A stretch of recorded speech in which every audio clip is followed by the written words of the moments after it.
қазақша айта беремін. Қазақша айта беремін. Қазақша айта беремін.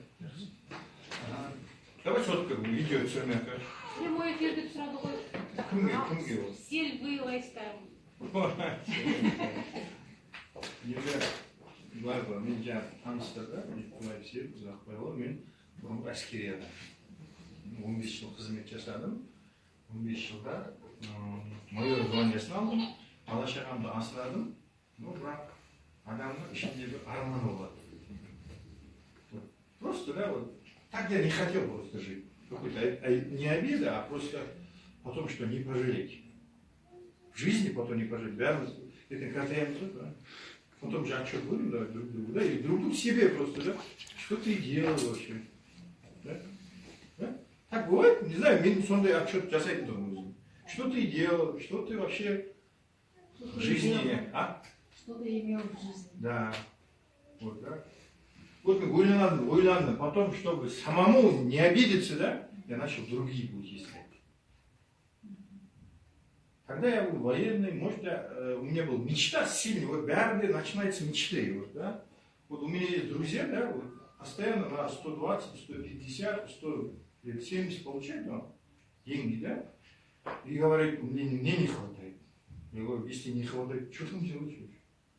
Сен байлап қонып қой, в конце концов, да? Говорю, сен арманың бар ма десем, куча арманов. Значит, у тебя маленькие ограничения. Почему? Потому что сен хозяин только. Потому что он имеет свой магазин, она ходит с утра до вечера, там, 170-150 получает. Правильно же? Вот, поэтому надо иметь большую мечту. Вот, менде сондай арман болды. Получается, этот хозяин, да, хозяин, магазин хозяин, он каждый год 3-4 раза отдыхать, где-то, да, за границу отдыхать, иметь деньги, потом мен сияқты надо сам себя не обижаться, да, а она каждый день обижается. Каждый день обижается, каждый день обижается. Деньги не хватает, оно не хватает, но не хватает. Я говорю, вот не знаю, вот это я не понимаю таких людей. Если тебе неудобно там, да, у тебя не получается, не хватает, что там делать вообще? В смысле, поняли, да? Так, вот, вот так я жил, вот, больно, трудно, и я искал, не нашел другого путя. Ну, я слышал, там кто-то бизнес делает, традиционно, там, оно, да, ну, традиционный бизнес, в менде ақша болған жоқ. Потом, знаете, в традиционном бизнесе, постоянно надо, каждый день, по-моему, надо ходить, вот ты имеешь деньги, да, вот это я подумал, потом ушел вот этот сетевой бизнес. Как я сетевой бизнес ушел, менің мына Айгүлдегі мен Талғаттың менің спонсорым, мында бір рахмет. Вот они приехали, как раз 7 октября, менің день рождения, недавно будет, да, скоро день рождения будет. И сол келдіңдер, келіп, антелебитінше, ана бізге сатуға келген ғой. Туысқан ба сонда, туысқан? Құда бала. Келіп мен военныймен кешке шейін тыңдадым, көрдім, бірақ маған айтқан кезде мен сенген жоқпын. Правильно же? Сенбеймін, содан кейін барып, олар кетіп қалғаннан кейін мен маркетингті қарасам, жаңағыдай емес та, ақша өсе береді, и конце свобода, да? Свобода. Вот маған вот это понравилось. Потом тибетская медицина деген это бір сөзбен продукция понравился маған. Бірақ сөзбен продукция. И менде сол кезде екі хронический ауру болды. Екі хронический. Біреуі гайморит деген, асқазанда жара, сужение сосудов, черепное давление деген, нервный жұмыста. Олар жарайды, емделуге болады. Екіншісі вообще страшный хронический болып кеткен, да? Соны айта берейін ме? Айта берейін. Сол нехватка деньги. Хронический.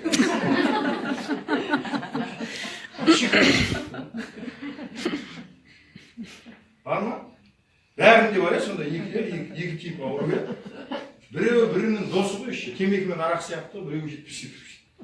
Енді сенде ақша жоқ болса ауру боласың ғой. Ақша бар, да, күн көруге болады, мен бір неп тұрған. Күн көруге болады, әнжеге барып, біреудің жаңағы тесігінің алын сыпыры, барып, дамақ, бір нәрсе бол, нянкі бол, бұғантыр бол, анау, мынау. Ол бірақ үлкен неге жеткізбейді, правильно?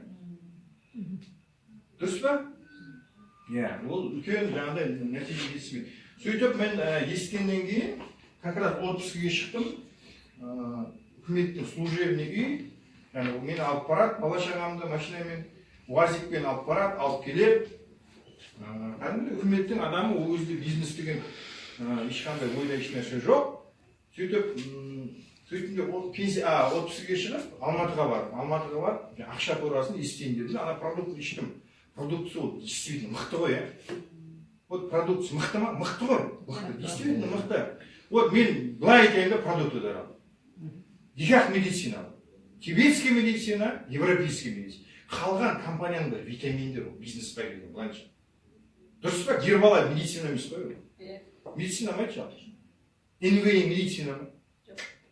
Медицина что это? Научный бір нәрседен шықты. Основание медицина емес қой, основание медицина емес. Дұрыс па?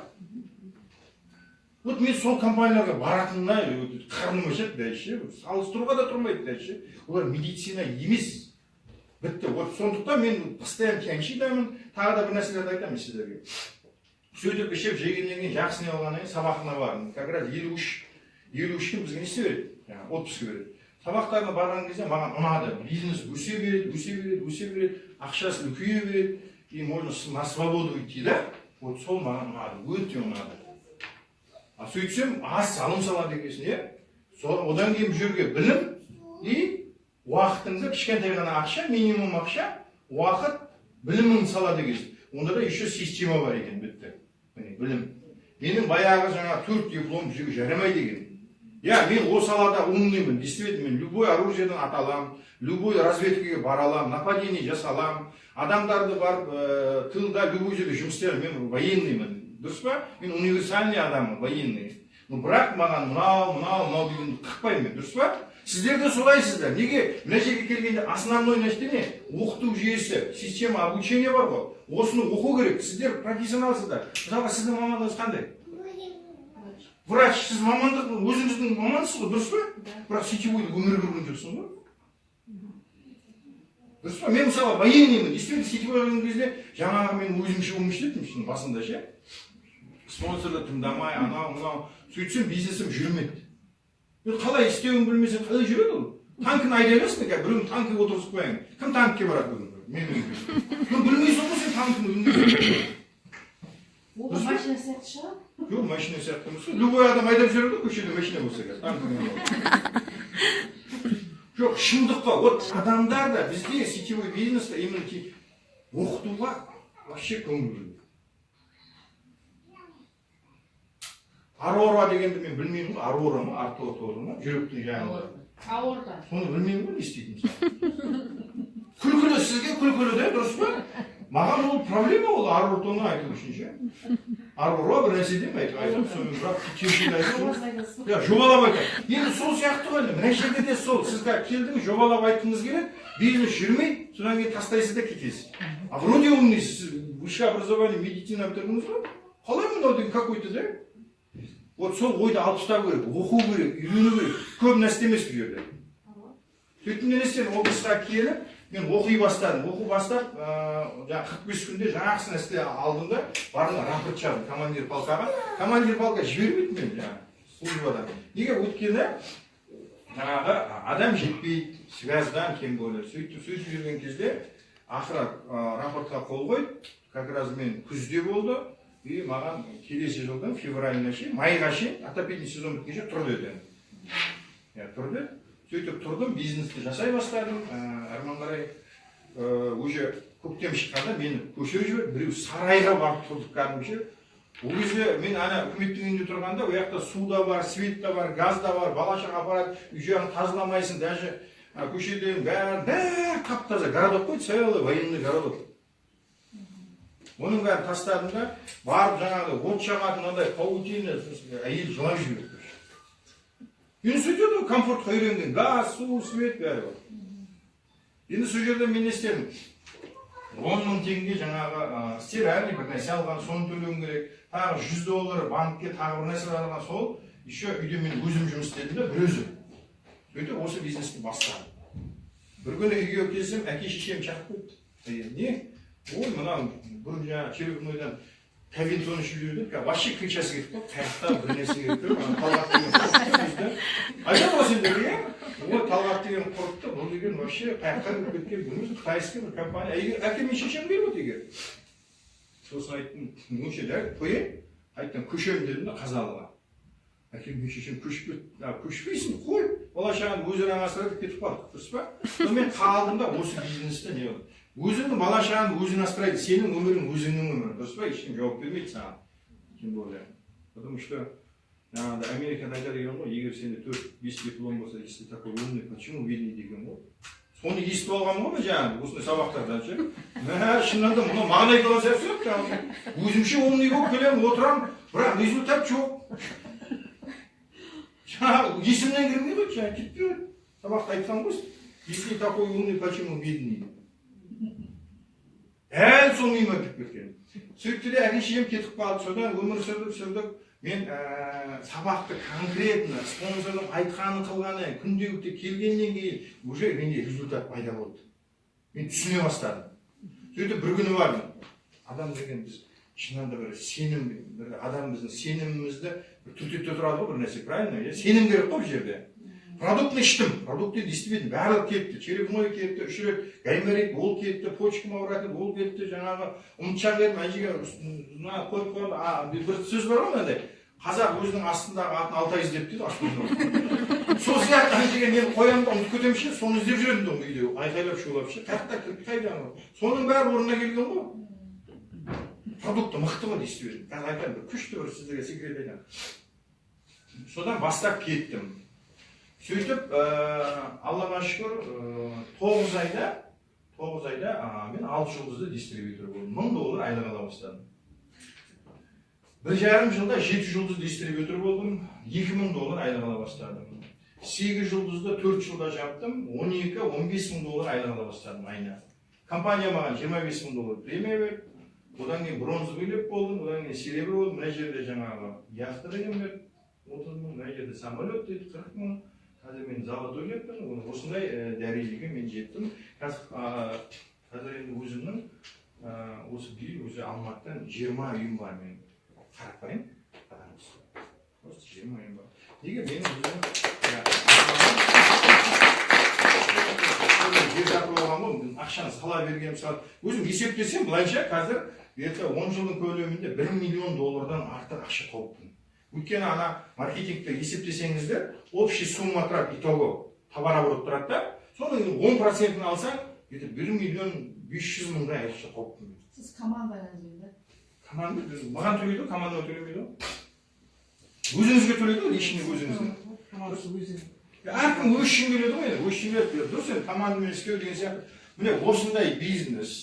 Енді қазір енді алатын болсақ, қазіргі заманда енді бұрыннен сетевойды басқа дейтін болатын болса, қазір сетевой деген вообще күшті бизнес қой. Любой бизнес сет қой қазір.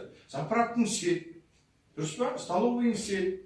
Барлығында мысалға бір магазинменше адам бір бай бола ма? Жоқ, 10 магазин керек, правильно? Бірақ 10 магазинге қанша ақша керек, қанша қарауыл керек, қанша. Ал жүрді қарапайым сетевой бизнесте ойнап жүріп істеу болады да, бір ойнап жүріп істеу болады. Оны қалай істеймін дейді.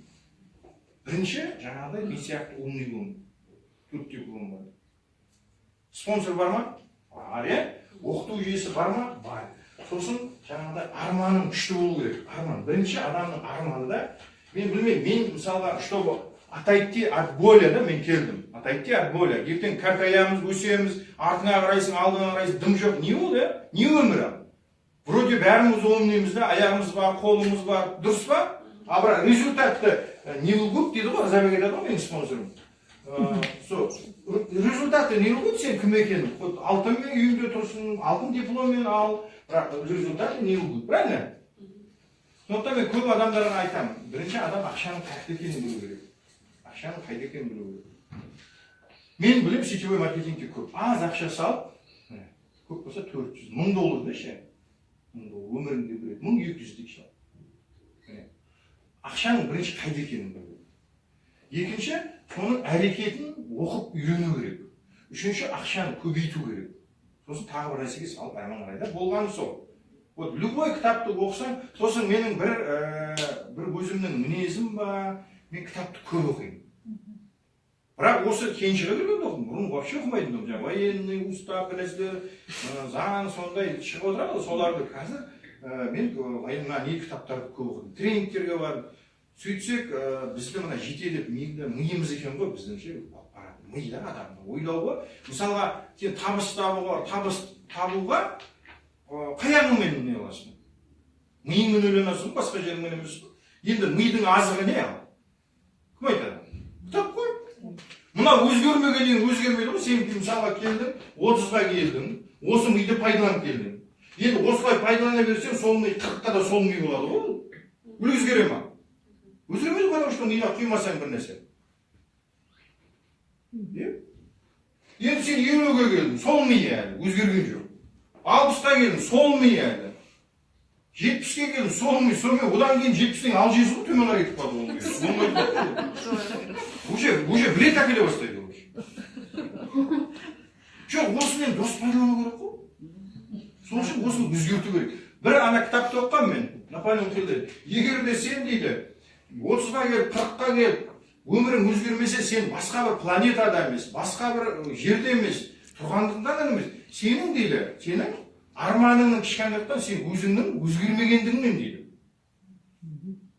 Күшті айтқан не мысалға? Ол басқа бір шетелден тұрғаның, или болса сенің арманыңның, или өзіңнің өзгермегендігің дейді. Сол кітапты оқи, мына ми өзгере бастайды. Шынайын? Бұрын қандай арақ шу, ал кілең еркектер ғой енді. Канцелярға барасың. Ей, старшина, кәне, не? Аяқтан ет әкеліп, 100 грамм, нарды, сонымен кешкісін наряд барасың, өзі қайтасың. Как болыпты бір 40 бергенде келесің ғой өйше. Солай ғой енді, бір қызметте істегеннен солай ғой, 40 бергенде келесің. Сөйтсең, оны құдайға жұмыс жоқ. Енді дұрыс үкімет, бірақ енді өзгеру керек. Өзгеру. Хорошо, келістік па? Өзгере аламыз ғой, Өзгереміз. Ағаш өзгере ала ма? Ағашты өзгерту үшін кесіп алып, аяқ қалса өліп қалады. Біз өзгере аламыз ғой. Басты өзгертуге болады ғой. Ағашты орнынан өзгерте алмайды. Адам өзгеруге болады, өзгеремін десе. Сондықтан, сіздерге арман керек. Кішкентай кезіңізде арманыңыз қандай, сол үлкен болу керек. Көп миллионерлердің армандар үлкен, қалған адамдар соған жұмыс жасайды. Олардың арманы кішкентай. Оның арманы үлкен ғой, миллионер үлкен, оның арманы үлкен. Сен арманың үлкен болса, сен де сол миллионер бола алады екенсің. Миллионер болу оп-оңай. Кімге қиын? Маған да қиын көрінді, бірақ сетевой бизнесте ғой. Бірақ дұрыс компанияны таңдау. Дұрыс компанияны таңдау. Енді әрмен қарай. Көп сөйлемеймін, қысқа айтамын. Енді ең қарапайым осы сетевой бизнеста, именно кеншиде қалай табысқа жетуге болады. Қалай жетуге болады? Енді эндо бар. 6 секретіміз бар ғой? 6 құпия бар ма? 6 құпия бар. Сосын 6 құпияның ішінде тағы 4 навык бар. 4 навык. Осыны үйрену керек. 6 құпия. Содан кейін ключевой человек дейді. Ключевой человектің 8 параметрін орындау керек. Бітті. Мұнаны сіз өзіңіз айта білуіңіз керек. Мұнаны істей білуіңіз керек. Мысалға, бірінші келген кезде, міне, қарай, өнімді білу керек. Өзіңіздің результатыңызды айту. Немесе история. Қиын нәрсе емес қой. Өнімді білуге бола ма? Болады. Мен деген осы өнімді бірінші результат алғанда, бірінші менің результатым астынан 6 директор шыққан МВИ-де сестрам болды. МВИ емес, Мерекеде. Сол кісіге барып, осы өнім туралы өзім просто ішкен жегенімді, өнімнің қалай әсер алған бар, айтсам айтады. Мәссі, мына өнім қайда бар дейді. Сөйтсем, жаңағыдай дейді, сілейкей ағып отырған. Датабу айтқанмын ғой, анау ше. Түсініңіздер, эмоциямен шықында өзім ішкенім, соны айтқанмын ғой, өзім ішкеннен кейін. Енді мен осыны бір 10 адамға бөліссем, ішіне шықпай ма? Айта беруді, өнімді білу, соны айту. Күшті қылып тұрып айтып беру. Жаман нәрсе емес қой, сіз результаты оны 10 адамға айтсаң, естімеді ішінен бір адам шығады. Өнім туралы айту. міне начинающий өнімді сол кезде содан кейін ол кісі не істеді, постоянно бір күні менен алатын болды. Неге? Өйткені ол да тоже презентация жасайды, шаршап қалады, маған энергия керек дейді да. Энергия керек дейді. Бұл мереке күшті компания, но бірақ энергия жоқ. Адам үлкейген сайын денсаулығы құриды ғой бәрібір. Хоть сен қаяқта жұмыс істе, хоть президент бол, дұрыс па? Адамға бірінші очередь не? Денсаулық. Денсаулық болмаса ол жаймен қала береді. Энергия адамнан шықпайды. Сіз мысалы врачсыз, энергияны қандай орган шығарады? Ойланып көрейік. Энергияны қандай орган шығарады? Клетка ғой. О клетка жиналады да энергия бермей ме? Солай емес пе? Давайте, клетка ма? Митохондрия деген бар клеткада. Митохондриясын білмеймін, клетка. Клетканың ішіндегі энергия шығарады, дұрыс па? Әр клеткалар шығарады да, общий телоға энергия шығарады, дұрыс па?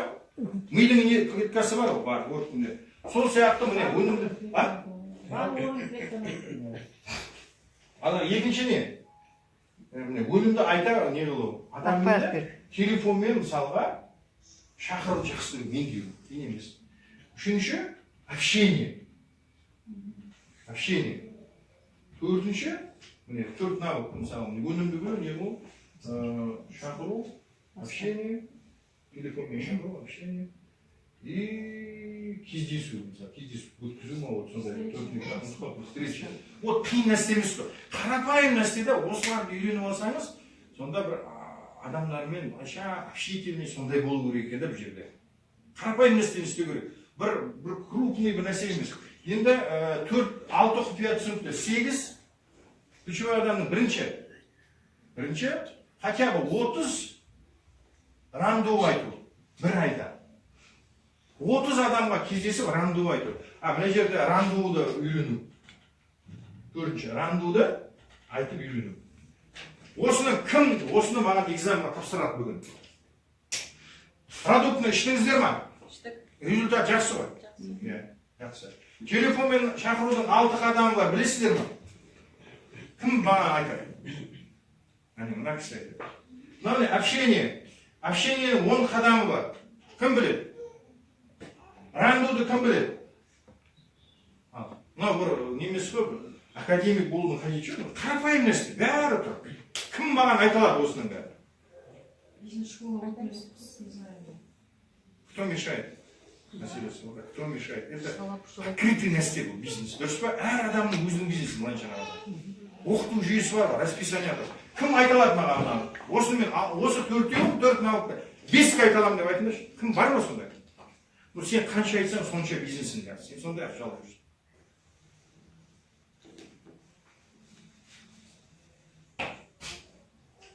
Бірінші кезде менде бордый болып жүрді, майор, қағон ғой, жібермейді де, бетек осындай келді. Енді көрдім жүрді. Күлі керек өз. Сол алып тасады сол. Бір нәрселерді алып тасады ма? Сондай мешайтпен.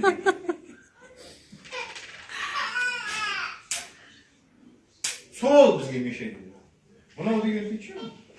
Мынау сізді миллионер қылады. Енді ата, 30 рет сен міне рандомды жаттап алдың, 5-ке білесің. Адаммен общение шақырдың. 30 адамға айтсаң, неше адам контрактке тұрады? Құрығанда 5 адам контрактке тұрады. 5 адам. Минимум күнде бір адаммен кездесу. Даже мына жерде жазып қояды, рандом 15 рет деп ше. 2 күнде бір адамға айтатын адамдар бар ма? Жоқ қой. 2 күнде бір адаммен кездесші. 2 күнде бір адам даже. Сен сол кезде де миллионер боласың. Мен күніне 10 адаммен кездесетін тұғым. Күніне 10 адаммен. Күніне 10 адамға баратын. Үйге барған кезде кіріп барғаннан жаңағы біреудің үйінде тұрып алдым, арендада. Содан кейін не істедім, айтпақшы, 2 жылдан кейін ана үйді $5,000 сатып алдым. Жерімен 10 сотық. Үй салдым, соны қойшы. Ол проблема емес. Енді қараңыз. Сонда 10 адамға айтты, 8 адаммен кездесем ғой, үйге кешкі сағат түнгі сағат 11-лерде келем. Тамақ, әйелім рахмет, тамақ күтіп отырады ғой. Сонда балдарды күтіп отырады, балдар айтады. Папа, ол кезде ОПП-міз дейміз ғой. Неше ОПП айттың дейді. 8 десем айтады. Ой, екеуін тыңдаймыз тағы отыр. Ол не? Мен ключевой болуым керек. түсініңіздер ғой. Мен ключевойдың мысалға мына параметр орындасаңыз, өзіңізге 1, орындамасаңыз не? 0. 0 болдыңыз.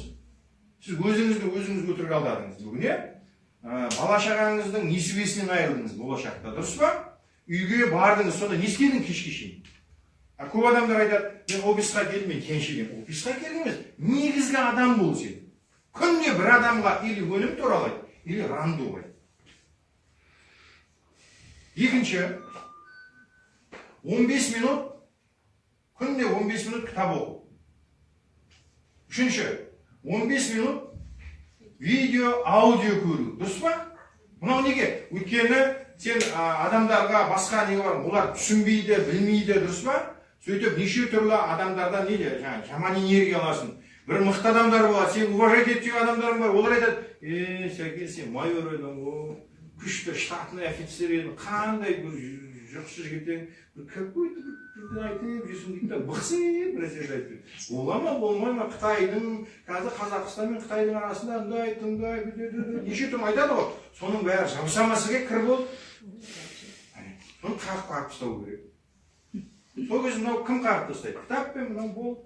Кім өзіңізге мотивация бересіз? Внутренний мотивация дегені өзіңнің арманың. Солардың әңгімесі важны ма? Или сізге болашағыңыз ма важны? Болашағыңыз ғой. Болашағыңыз. Енді оның бәрін бірден де істеуге болады. Почему? Потому что үлкен лидерлер келіп айтады, опытпен бөліседі. Сол деген жақсы ғой. Міне, одан кейін төртінші не?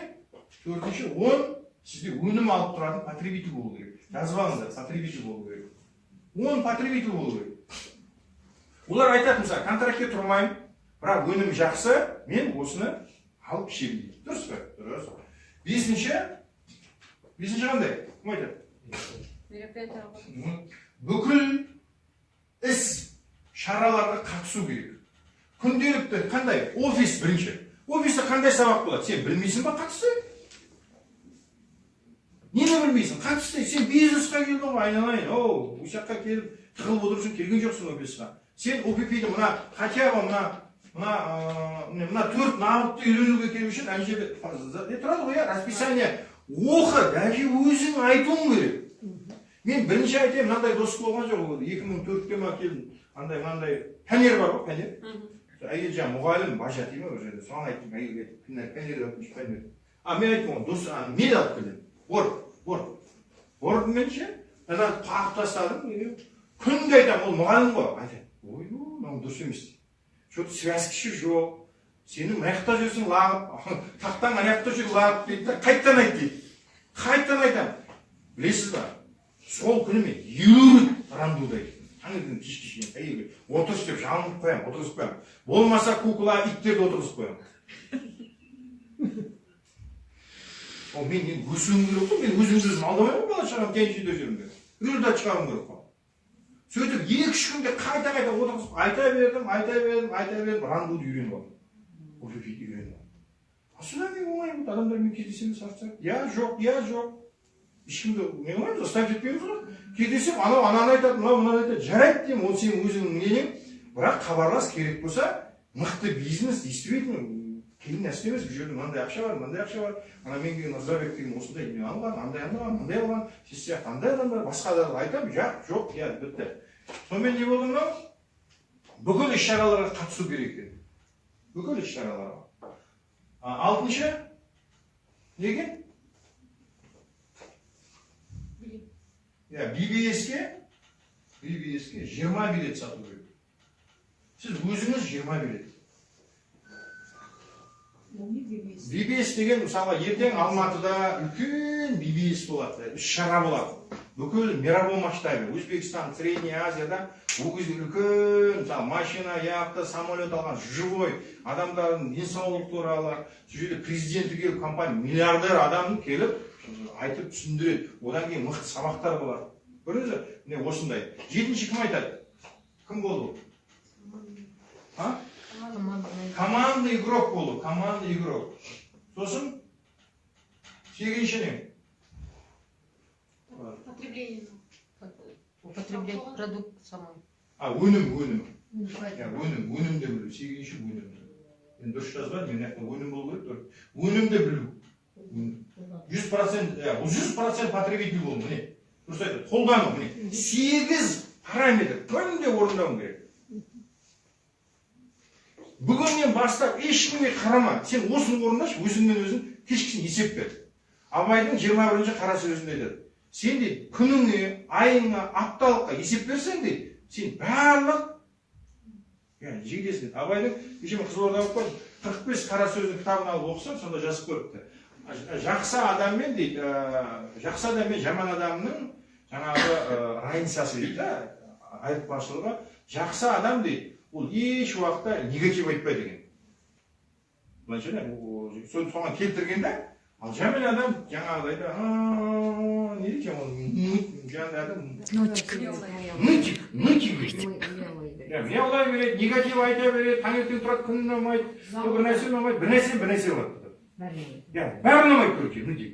Сосын дейді, болатын адам дейді, 23-ші қара сөзінде дейді. Мен былай кітапты оқыған кезде жазып жүрмін. Абайдың қара сөздері. Қызылордаға барғанда мен жазып қойыппын. 43-ші қара сөз. Біреу айтады дейді. Маған ақылды бермепті. Жоқ, Құдай ақылды анағы кісіге үйіп берген, байлықты да үйіп берген, сол кісінің өмірі басқаша болған деп айтады дейді. Сонда дейді, Абай айтады да, мен дейді, соны дейді да, сол адамға ол жаңағы ізденсе дейді да, оның көзін жауып, құлағын байлап, тілін байлап отқан жоқ қой ешкім дейді да. Просто өзі адамның ізденбейді дейді. 43-ші қара сөзін оқыңдар. Алла ешкімге естіме, не қылма деп ешкімге айтпайды. Алла тағала бәрі бірдей дейді. Барлық адам бірдей дейді да. Дұрыс па? Өзін өзі құртады дейді адам. Негативно айтады, болмайды. Жаңағыда, правильно, жалқау дейді да. 44-ші қара сөзінде. Адам баласының ең жаманы дейді. Мынау деген оқысын. Ашы жүрегіңе тиеді ғой. Нешінші сөз? 44-ші. Аспаннан алған жоқ қой. Ең жаманы дейді. Масқара ғой мынау дегенше. Талапсыз. Талапсыз адам мен түсінікті ғой. Қандай адам талапсыз? Жалқау адам ғой.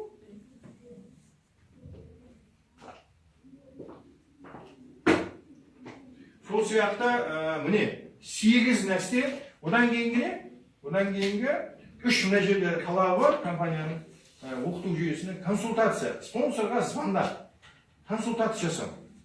Спонсорыңды сыйла, консультация жасай бер, саған мүмкіндік берді, действительно. Мысалға мен спонсорыма 1000 рахмет айтамын. Неге? Маған мүмкіндік бер. Арман қара мен өспеу, личностьны өзіме байланысты ғой. Абай айтқанда мен аузымды біреу жауып, көзімді жауып, құлағымды жауып, или басқаша қылып тұрған жоқ, тақта тұр, офис тұр. Не керек саған айтшы? Тыныш қыздар. Не керек айтшы? Консультация.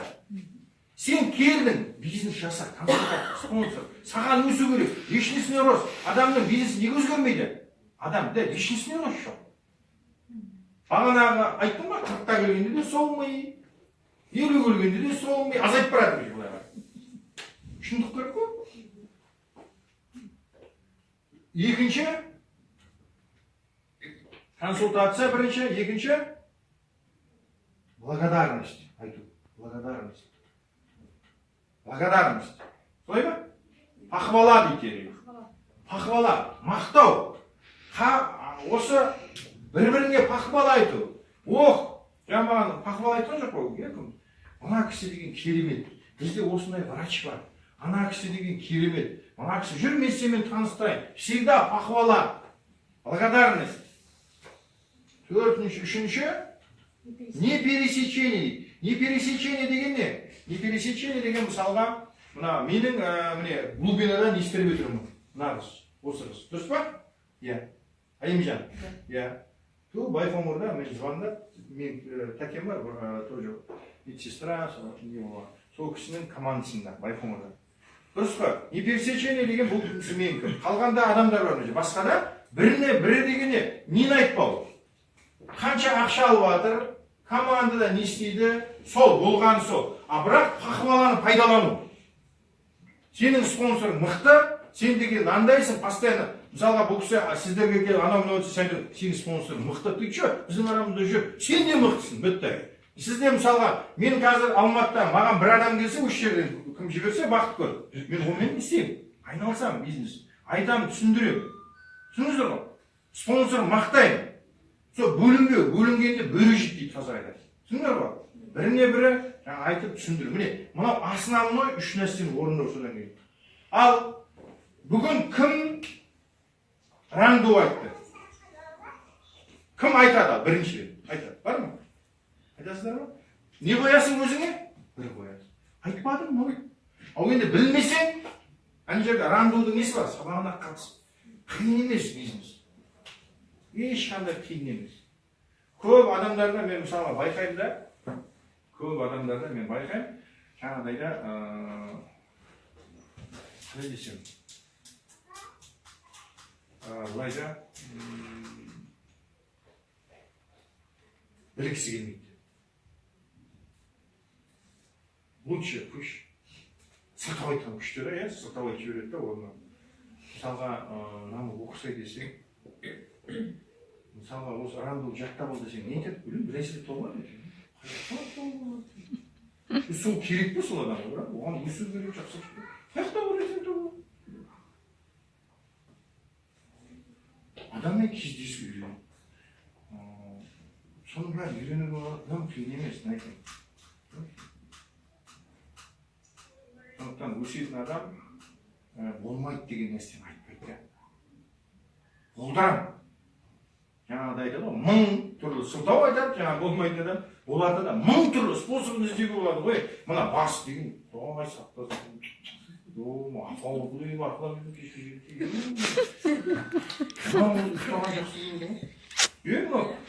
айтпақшы, мен бір жаңалық аштым өзіме сол кезде. Мынау бір нәрсе айтса, мынау бір нәрсе айтады. Бір нәрсе айтсын, мынау бір нәрсе айтады. Сосын айтты, мен айналайын, маған айттың да. Сендерде де болады сонда? Болады ғой, е? Бар. Болады. Шалқаулық қой. Сосын мен айттым, үземін десем, бүйтіп жүрсейші дедім ғой. Мен сөйлейтін болдым. Мынау ақылды ғой өйткені. Мынау менің арманыма жұмыс істейтін болды. Енді түсіндер ма? А мынау не істейді? Менің арманыма істемейтін болды. Наоборот, кедергі жасай береді да. Ой, сен не мен маған 4 диплом бітіргенсің. Сен үйдің врачшың, ты че деген шетелден не болды саған? Дұрыс па? Сөйтеді ғой, е? Сен деген ты че деп. Сосын мен айттым, көке, тоқташы осы жерден. Тоқтады. Сосын айттым, менің арманым ба деп. Сенің арманың миллионер болу, жақсы өмір сүру. Жазамын мен дедім. Жаздым. Осыған маған жол тауып бер. Қалай істеу жолын тауып ше деп. Сонымен бұл не істейтін болды? Таң ертең 5-те тұрып, 5-те тұрады, күтіп отырады. Тәкей тұрсын. Тұрады сәкен. А бұл не істейтін еді? Сәке воскресенье 9-да тұрса ештеңе. Баяғыдай военный емессің ғой, лошадь сияқты жүрегімше 5-те тұрып дейтін. Күшті мотивация санаң, е? Вот в чем дело. Сонда вообще лидер деген, который управляет бүкіл клеткамен, бүкіл өзімен управляет полностью. Оның айтқаны болу керек. Мидың емес.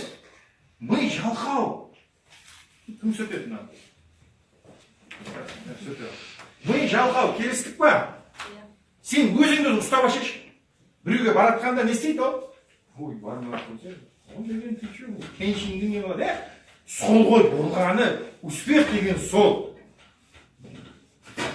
Успех деген сол. Сол кезде сен ұстап аласың, наоборот теріс қарай істейсің да. Ол анау былай теріс қарай тұрады ғой. Соны жаймен, былай оймен өлшеп, елшеп, сосын айтасың, елки-палки, жоқ, барам. Сөйтеді де бір күні не істейді, үндемейтін болды ғой. Қазір вообще білмеймін. Кей кезде қашып қуып жіберемін деп айтады, үйіне қуып жіберемін. Айтады, қуып жіберемін дейсің. Маған қажет жоқ. Керек па мынау, 2 килограмм ба, неше килограмм? Неше килограмм? Ми неше килограмм? Ой, килограмм ба? Маймылдың несін білейм әйтеуір. Шимпанзенікі неше 700 грамм ба сондай ма? Бір нәрсе. 2 килограммдай болады. Не мұны арқалап? Маған жұмыс істемесе не қылып жүр бұл? солай қабылдаңдар. Действительно. Басқа біреу емес, көшедегі адам емес, шешең емес, әкең емес. Міне, ең жақын нәрсе. Сен или осы бар қылады, или жоқ қылады. Или ауру қылады, или сау қылады. Ол шындық нәрсе.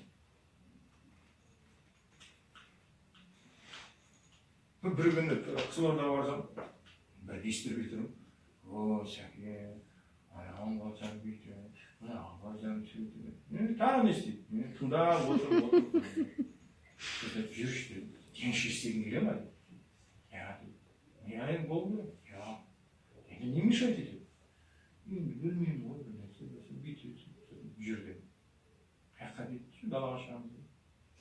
Өзі кенше. Қасында кім бар дедім, тағы екі шырам алып алды. Алып алды. Енді не дейді? Ізімде тұрыңдар ғой. Қалуын пандан ғой. Қаққа дейді. Екі светі бар көрді. Соған шейін барғанша, керанши, жүріп барамыз деді. Жүндісіз ғой дейді. Жүндісіз ғой? Сол жүндісіз ақша тауып дейді. Гордость дейміз, бля. Анау не деп тұрмын дейді? Барма, жүгірме, страх. Ты че, көшеде көріп қалады ала көрсе ұят қой. Сенде де сондай отыр ғой бір нәрсе. Бар. Қойды содан кейін. Сосын айтын, действительно, осыны не қылсаң, жақсы болады деп, сосын не істеді ғой? Жүгірді барам. Содан кейін бизнес кетті ғой. Сол ғана көрдісті, керек емес нәрсе бір жаңа кәншиді төмен қой, өзің мынандай қылып қойғанда, өзіңді мынандай қылып қойсаң, конечно, сен мынандай қылып қойсаң, кәншиді істемейсің ғой. Неге кедей болып жүрсің?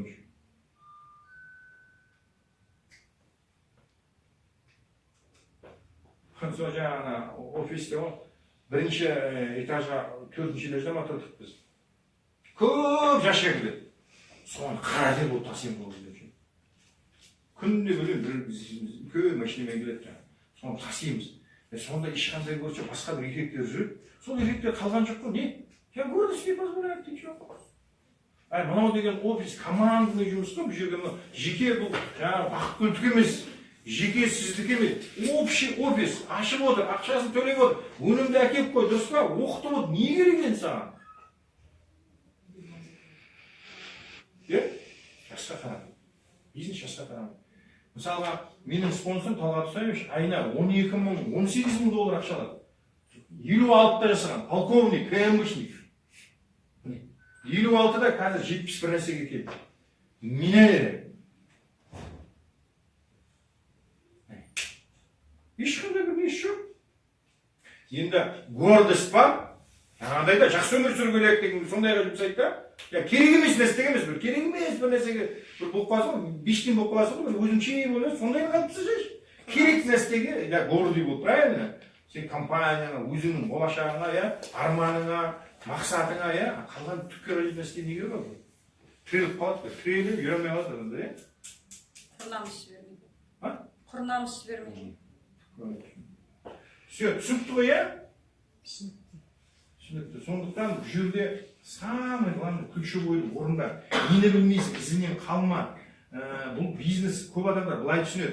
Мына офиске келгеннен кейін, сосын былай болады, мен істесем, жаңа біреуге ақша түседі деп жүреді. Тағы бір жаман бір нәрсе салып алады.